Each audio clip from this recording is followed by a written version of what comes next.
திண்டுக்கல் மாவட்டம் ஒட்டன்சத்திரம் பக்கத்துல இருக்கிற தலையூத்து அருவி பார்க்க ரொம்ப அழகா இருக்கும். ஆனா அது ரொம்ப ஆபத்தான இடம். அதனாலதான் அங்க பொதுமக்கள் உள்ளே போகவும் குளிக்கவும் அதிகாரப்பூர்வமா தடை போட்டு இருக்காங்க. வெளியில இருந்து பார்த்தா ரொம்ப அமைதியா இருக்கிற மாதிரி தெரியும். ஆனா உள்ள ஆழமாயிருக்கும் குழிகள், திடீர்னு உருவாகும் சக்தி வாய்ந்த சுழல் நீரோட்டம், கட்டுப்படுத்த முடியாத நீரின் வேகம் மாதிரி பல ரிஸ்க்ஸ் இருக்கு. இந்த அருவி அணை நீர் திறப்போட தொடர்பு இருக்கிறதால எந்த நேரத்திலும் தண்ணீர் அளவும் வேகமும் திடீர்னு அதிகமா ஆகிடும். ஒரு நிமிஷத்துக்கு முன்னாடி சேஃபா இருந்த இடமே அடுத்த நிமிஷம் உயிருக்கு ஆபத்தானதா மாறிடும். இதனாலதான் இங்க அடிக்கடி விபத்துகள் நடக்குது. சமீபத்தில் நடந்த சம்பவம் இதுக்கு ஒரு பெரிய உதாரணம். கரூர் மாவட்டத்துல இருந்து 11 பேர் கொண்ட இளைஞர்கள் குழு தடை இருந்தும் அனுமதி இல்லாம அருவிக்குள்ள போயிருக்காங்க. அங்க குளிச்சுட்டு இருந்தப்போ திடீர்னு வேகமா நீரோட்டமும் சுழலும் உருவாகி 4 பேரை தண்ணீர் அடிச்சு எடுத்துட்டு போயிருக்கு.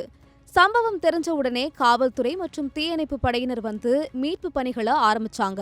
முதல்ல 3 பேரோட உடல்கள் கிடைச்சிச்சு. இன்னொருத்தரை தேடிக்கொண்டே இருந்தாங்க. கடைசியில 3 நாட்களுக்கு அப்புறமா 4வது நபரின் உடலும் கண்டுபிடிச்சாங்க. இந்த சம்பவம் அந்த இடம் எவ்வளவு ஆபத்தானது என்பதை மீண்டும் காட்டுது. இன்னும் மனசு பாதிக்கிற விஷயம் என்னன்னா, விபத்துக்கு சில நிமிஷங்களுக்கு முன்னாடி அவர்கள் ரொம்ப சந்தோஷமா இருந்த வீடியோ சமூக வலைத்தளங்கள்ல வெளியாகி இருக்கு.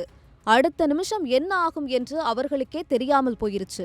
அதிகாரிகள் பலரும் இந்த இடம் ஆபத்தானது என்று எச்சரித்திருந்தாலும் இன்னும் சிலர் அதை கேட்காம உள்ள போறது நடந்துட்டு தான் இருக்கு. இது சாதாரண விபத்து இல்ல, பாதுகாப்பு விதிகளை புறக்கணிச்சதன் விளைவு. தயவு செய்து இப்படிப்பட்ட தடை செய்யப்பட்ட இடங்களுக்கு போகாதீங்க.